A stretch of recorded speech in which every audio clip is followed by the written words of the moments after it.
The Ohio Harness Horsemen's Association presents Freshman Focus, a look at 2-year-olds in training across the Buckeye State.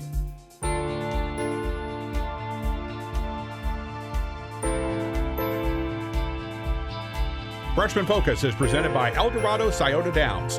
Racing begins May 12th, with the next generation scheduled for July 4th. By Sugar Valley Farm. Looking for your next quality standardbred racehorse? Look no further than Sugar Valley Farm in Delaware, Ohio. And by the Ohio State Veterinary Medical Center, caring down to a science. Now here's your host, Roger Houston. Welcome to another edition of Freshman Focus. We're here at the Delaware County Fairgrounds to visit with Ron Steck. And after this message, we'll be back with our sit-down interview.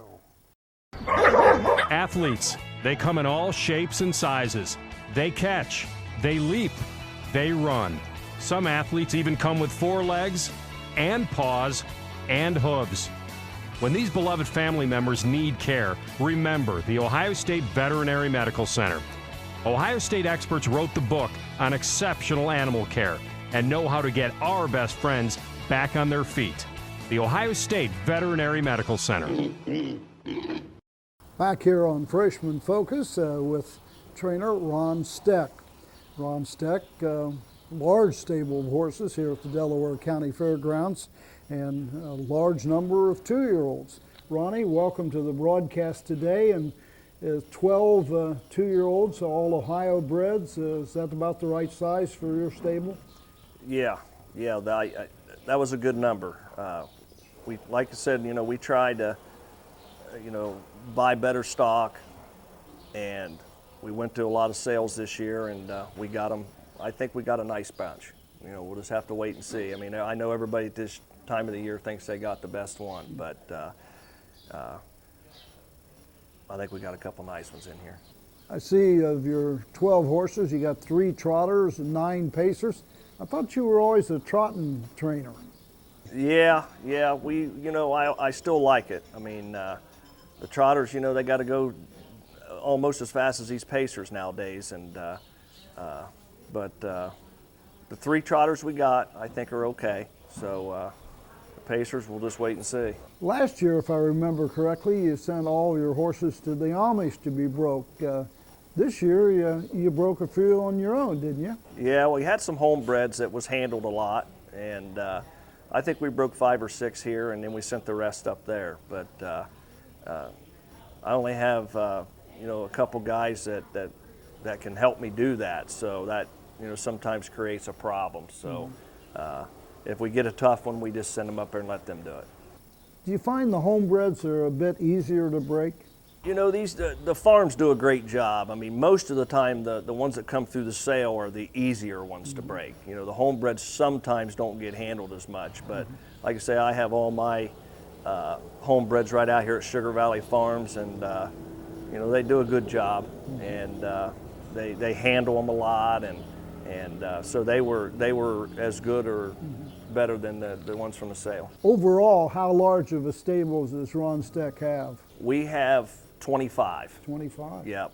We have a few older race horses that is kind of are stable pets, I guess is what I would say. My wife and my daughter, and have a few. We keep them around. Next Triumph is one of them that you've jogged, and he'll never go anywhere.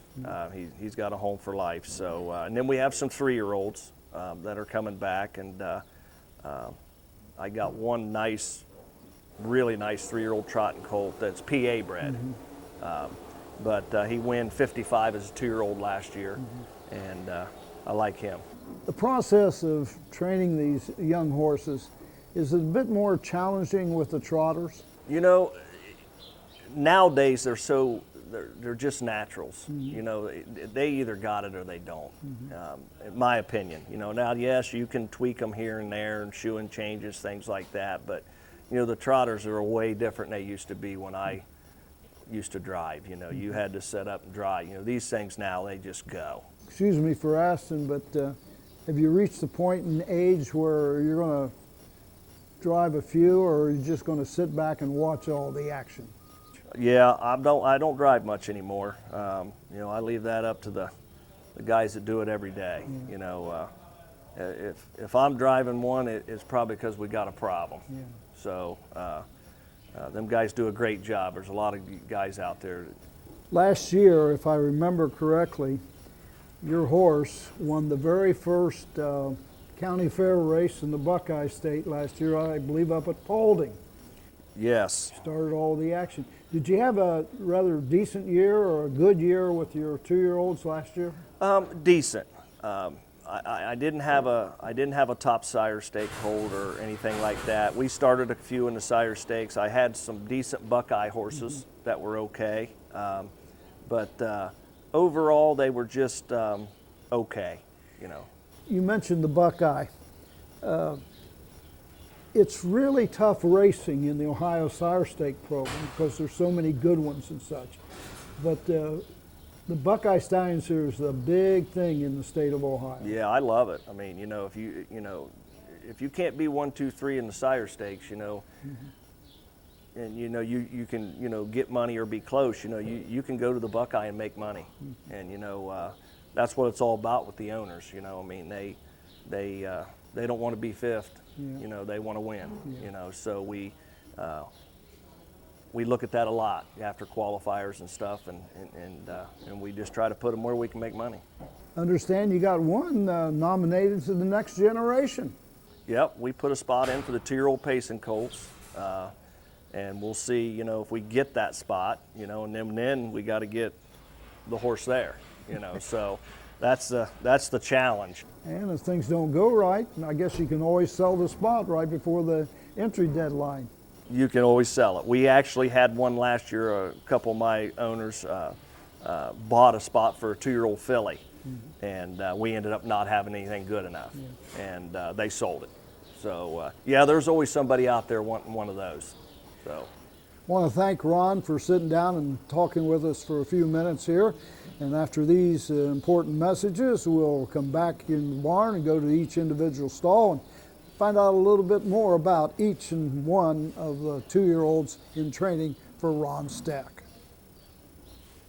Looking for your next champion? Look no further than Sugar Valley Farm in Delaware, Ohio.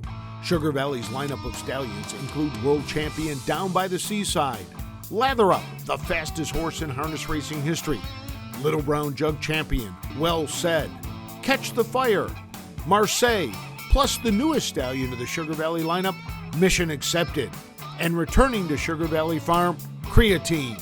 Sugar Valley Farm, the home of champions. Racing returns to Eldorado Scioto Downs May 12th. Catch the excitement all summer long, Tuesday through Saturday. First post time is 3:15. Mark your calendars to see the future stars with the $150,000 Next Generation July 4th. The top 2-year-old pacers and trotters. Horse players earn points with the new Caesars Rewards program. Eldorado Scioto Downs. Racing returns May 12th. Welcome back to this edition of Freshman Focus.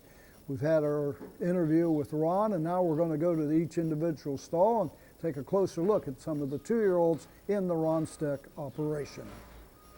This is Tommy Dunn by Long Tom out of Dolly Dunn by Neely Dunn. Whole lot of Dunns in that. yeah, we bought this colt at the Springfield sale. Bob Smoko and myself and Henry Burkholder, which raised him. We purchased him, I believe, for $15,000. I had a brother to him last year, but well, so far so good. He's been around 28, and we'll see how it goes from here. Burkhold sold him at the sale, you bought him, and then he got back in and was a piece of him. Yes, owns a piece of him. So. Is that the same horse? Did he do that with another one last year? Last year, actually it's a brother to this horse, Wishing really? Max. Yep, so. But yep, everything seems to be all right, and I got a couple little small partners. We have the fractional ownership that own 1 and 2% of him, but mainly it's me and Smoko. But he seems rather large. He's a big horse. I mean, probably one of the biggest trotters I've ever had. I mean, but got a good head on him and a good gait, so hopefully everything goes well for him. little fractious out in the aisleway after daughter training today, but how is he on the racetrack? He's fine, perfect. He's not hot at all, but everything's good with him. How much you been? 25 to 28. Is that about where you want all of them to be at this time of the year? I've been that way all across the board. Everyone, we've been a little more this year than what we normally have, but now that's the trotters. What about the pacers? Same thing. I've been at 25 with them too. So they've been a little bit more quarters on the end of it than what the trotters has, but we're trying to. We upped our class a little bit this year with some of them. You know, we got a little better pedigrees, and we're as well. 2-year-old trotting colt, Tommy Dunn. This is a 2-year-old filly by Enterprise. Alice, where are you going? Yeah, we bought this filly at the select sale. We give $20,000 for her. She's the first foal of a Muscle Hill mare.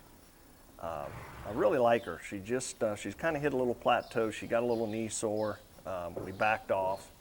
I added the hobbles, and I just added them 2 or 3 days ago. So hopefully that'll, help her out, and we can continue on our journey here. Once you put the hobbles on them, they usually stay on them, or will they reach a point where you can take them off? Well, some of them I've had that you can take them off once they learn, but she's a talented filly, and her mind wanders a little bit, so I added them to try to help her stay focused.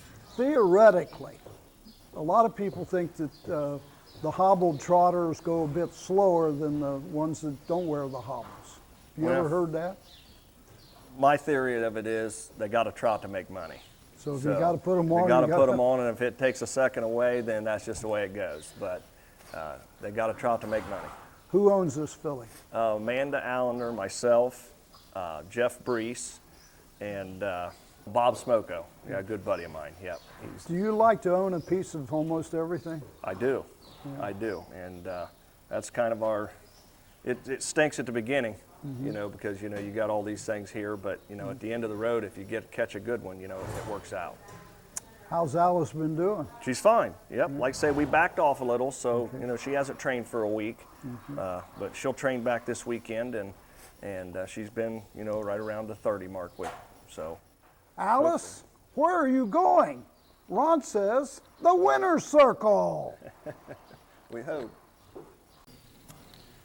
This is a gelding McLand by McArdle, and you say you've only got one stud colt. The rest are all geldings. Yep. We cut them all this year except one.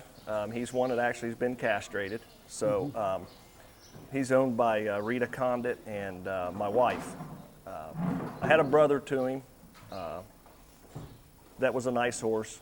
So he was late in the sale. I think we give maybe $10,000 or $12,000 for him. And Rita Condit, that's a name that's been around in the Delaware area for many years. Yeah, I've had horses with them a long time, and they've been good to me. This gelding, how's he been doing? He's been 25, quarters around 33. Very nice colt. Does his work and don't cause much trouble. Being a pacer and wearing hobbles and such, during the training process, do you change the length on hobbles quite a bit? Actually, we just started doing that. We let them all out a little bit, getting them gated and getting them doing what we wanted them to do. We had to shorten hobbles up and things like that, but we just started letting them out. So he's been super. I mean, I can't complain. I mean, just who knows where the bottom is. This is McLand. This is another pacing gelding. Fear My Smile by Fear of the Dragon. You got a couple Fear of the Dragons. I do. We had a couple last year that wasn't real interested in doing their work, but these colts are bred pretty well. Both of them are, and but I think he's owned by the Here's to Us, and then another couple guys, Mark Tagger and Steve Jeffries, this year got in with us on some horses. So my wife owns part of him too. So, but he's okay. He's kind of been one of them. We cut him and he got sick Got a bad infection, and it took him a little bit to get over that. He was a little lazy, but here in the last couple, 3 weeks, he's kind of been one that's kind of come up a little bit. When he was a bit sick and you had to kind of back off, though, did he catch back up with the others? He did, and actually he trained in the slower groups at the beginning, but now he's getting to where I could put him with any of them and he can go with them. So it took him a long time. It took him probably 6-8 weeks to get himself straightened up, but I like him. I mean, he's good-headed and likes to do his work right now. The gelding pacer, Fear My Smile. This is the filly pacer, Oh Honey, by Western Terror, but this one goes back to foaled again, doesn't it? She's actually a sister to him. She's got a full sister also that's safe as Terror. I think she had a mark around 50. This filly's not very big, but she loves her work. I mean, you could go all day with her. I mean, she just never gets tired. She just, I really like her. She is actually owned by Sugar Valley Farms. They brought her to, hopefully do well and put her in the broodmare band. So those horses that are well bred, you race them as 2- and 3-year-olds, but they make excellent broodmares. Absolutely, and that's regardless of how they were on the racetrack right. as 2- and 3-year-olds. Exactly, yeah. We bought her actually online. On gate and Joey called me and he said, "Hey, there's a sister to fold again on gate," and I said, "Well, try to buy her," and he bought her. You got to give $16,000 for her. Really?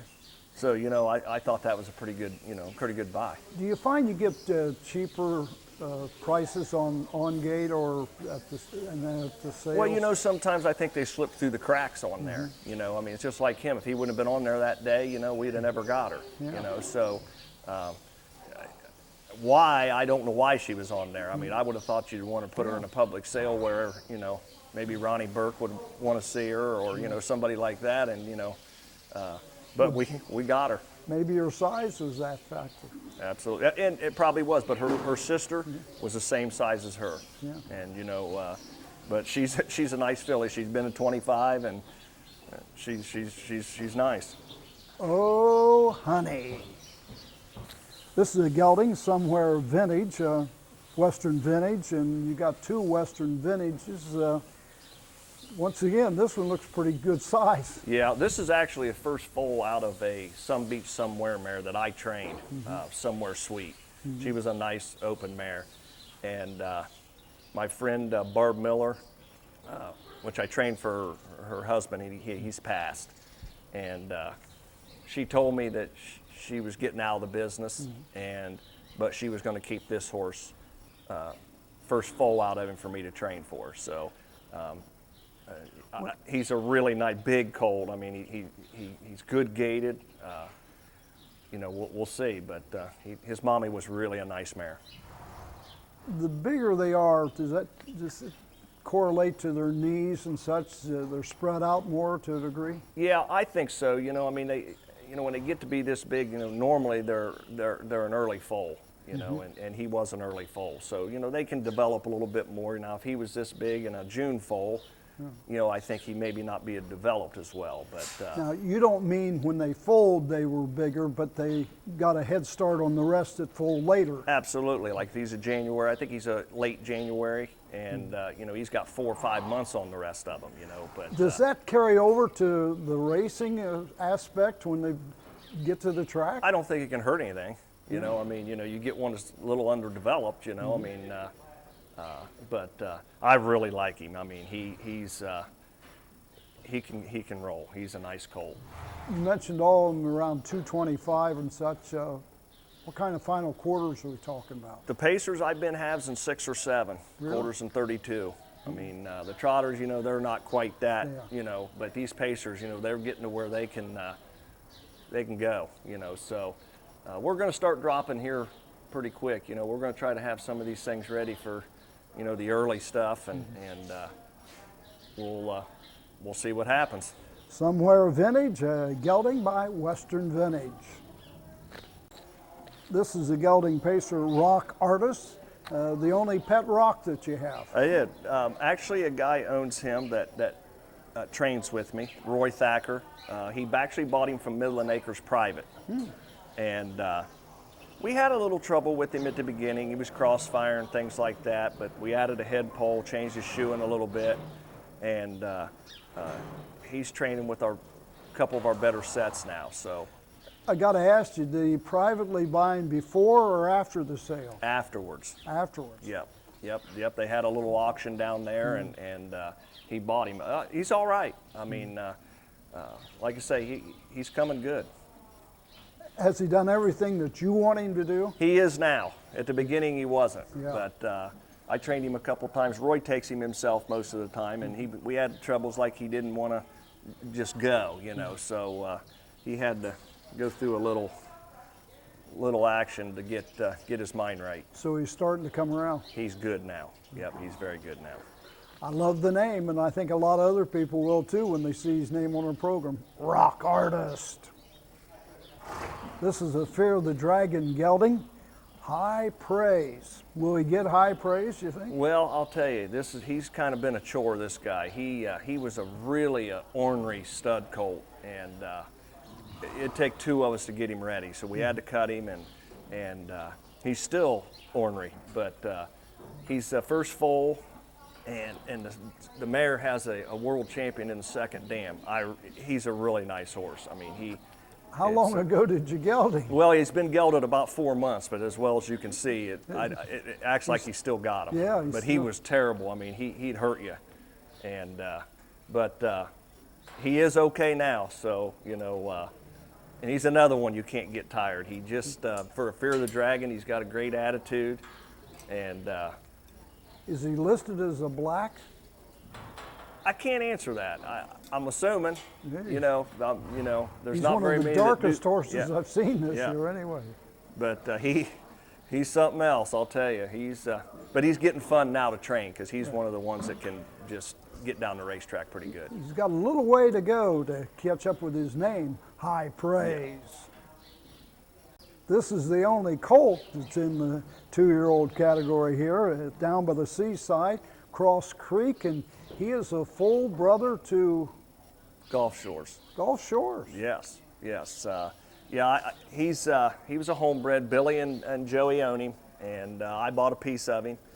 And I think there might be somebody else, one of their friends, that maybe owns a small piece of him. But he's been training very well.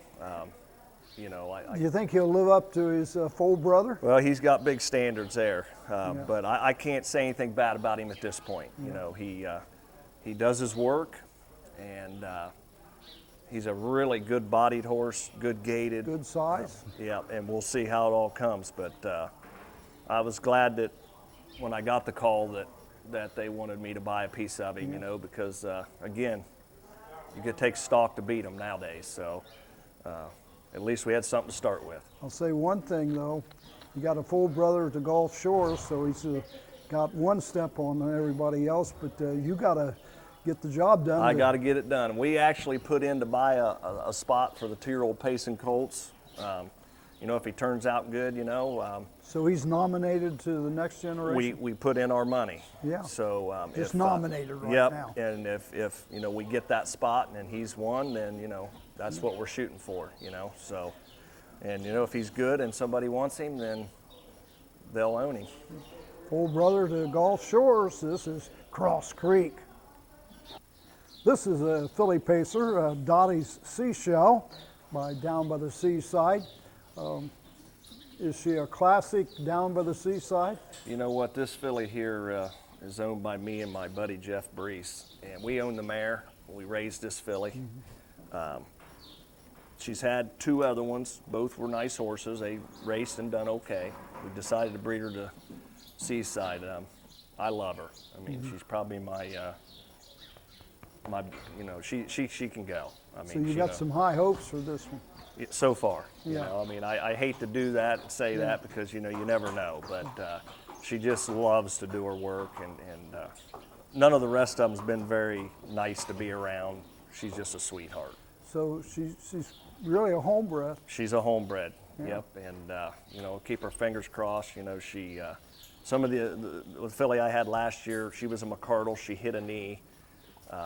she went with it, but you know, she was never a, you know, a top filly. You know, this filly stands good, don't wear very little equipment, and So you'd say she's a little different than the other fillies? they're a lot different. I mean, she just, and I don't know, you know, the Seaside throws the speed to them, you know, but so far so good with this one. I like her a lot. Dottie's Seashell. This is a filly pacer, Molly Bloom by Western Vintage. She's owned by myself and Jeff Brees also. We have this mare, she's a homebred. I claimed her mother, and she broke down the night I claimed her. I never got to race her. And she was a really nice, you know, I think she was in for 15 at the time, but she was a nice mare, so we decided to keep her and breed her. We had one out of her last year, was really small, and she raced, but she wasn't really much. So this one come along, a Western Vintage, and she actually trains with my Seaside filly, and they're both really nice fillies. So Now she looks like medium size. Medium size, she's long, really good gaited, don't wear much either. So we're kind of hoping Jeff, and he's had horses with me for a long time, and you know, he's had some nice horses, but we haven't had that one, and so we're hoping that maybe one of these two will be the one for us. I guess I'm in this respect, I'm a real novice, but when you say she's a long filly, does that mean the hobbles are a little longer than Yeah, others? she's not a real tall filly, but she's just long. Long. And so she's got a long stride, so you know, that's what it takes So to get down the track. if she wins a race by the nose, you as the driver might be sitting farther back than the other driver. You could very well be, but I doubt I'll be doing the driving, I can tell you that. But Don't drive too many pacers anymore. I don't drive much at all anymore. Yeah. But pacers probably not at all. But I only get the ones that have trouble. So when I got to do it. So hopefully it's not one of these two. Is she maybe better than her mother, or? Well, you know, her mother, you know, I think she had a mark of 52. So, Yeah. you know, if she's going to be a good filly, that's where she's going to have to go. Yeah. You know, so, yeah, can't complain nothing about her. She's fine. Molly Bloom by Western Vintage. Well, that wraps up today's edition of Freshman Focus. We'd like to thank Ron Steck and all of his crew here at the Delaware County Fairgrounds for giving us time to take a look at his 2-year-olds in training. And we ask that you join us again at the same time, same location, for next week's edition of Freshman Focus.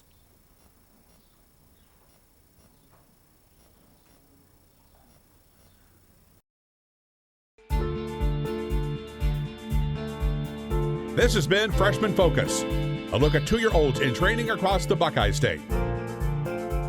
Freshman Focus is presented by Eldorado Scioto Downs. Racing begins May 12th, with the next generation scheduled for July 4th. By Sugar Valley Farm. Looking for your next quality standard bred racehorse? Look no further than Sugar Valley Farm in Delaware, Ohio. And by the Ohio State Veterinary Medical Center, caring down to a science. Freshman Focus is a presentation of the Ohio Harness Horsemen's Association.